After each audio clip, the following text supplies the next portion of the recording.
penggunaan balai rehab ini. Ini balai rehab ini berdasarkan perintah undang-undang. Sekali lagi ya, perintah undang-undang ini kami sudah melaksanakan, sehingga kedepannya terhadap pengguna ini merupakan korban daripada pelanggaran narkotika ini, sehingga harus kita selamatkan generasi muda ini.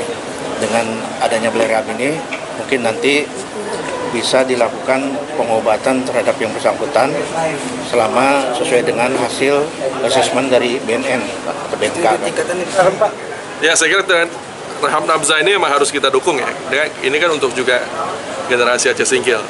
Jadi saya kira kita nggak bisa tutup mata bahwa banyak juga generasi kita yang terkena atau menjadi korban kalau istilah Pak Kajati dari narkoba. Nah, itu harus kita selamatkan. Mungkin salah satunya, ya tentunya salah satunya adalah kita menyediakan ini, dan juga tadi kami melihat bahwa balai rehab itu masih terlalu sempit ya.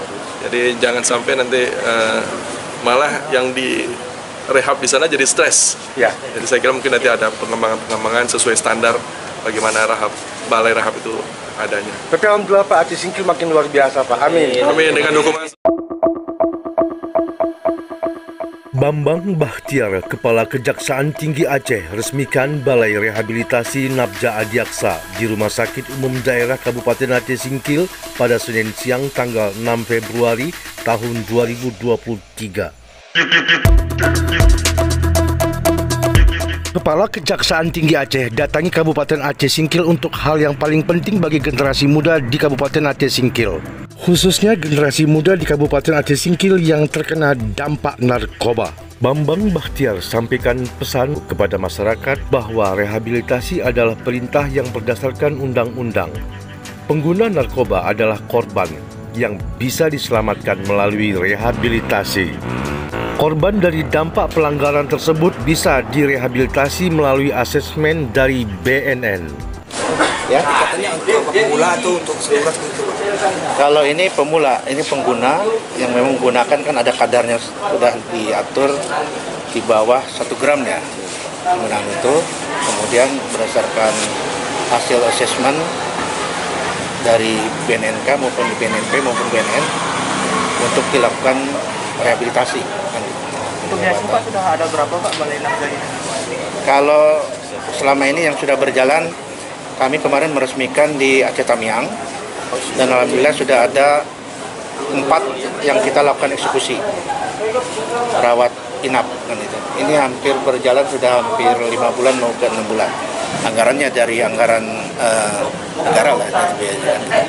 Berapa menghabiskan anggaran Pak? Ya. Berapa total anggaran berapa selama beberapa tahun? Ya, kami belum bisa memastikan besarannya, namun ini tetap kami anggarkan. Nanti ada bantuan juga dari pemerintah daerah, karena kalau kita melaksanakan program ini tentunya berdasarkan IPWL nanti. Ya. Baik.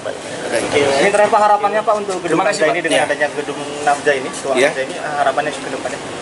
Ya, tentunya bisa mengakomodir nanti berdasarkan asesmen dari BNN atau BNK ini, nanti bisa dilakukan di masing-masing kabupaten kota yang sudah ada balai rehabnya ini. Nanti bisa dilakukan eksekusi di tempat di mana yang bersangkutan berdomisili kan. Kalau selama ini kan baru di wilayah utara sama timur dan tengah. Sekarang untuk perwakilan wilayah Singkil dan sekitarnya baru di Singkil. Mungkin dalam waktu dekat kami akan meresmikan juga di Abia kan. Ya.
Dari Kabupaten Aceh Singkil untuk Singkil Video, Humaira Dinada Fahrizat melaporkan.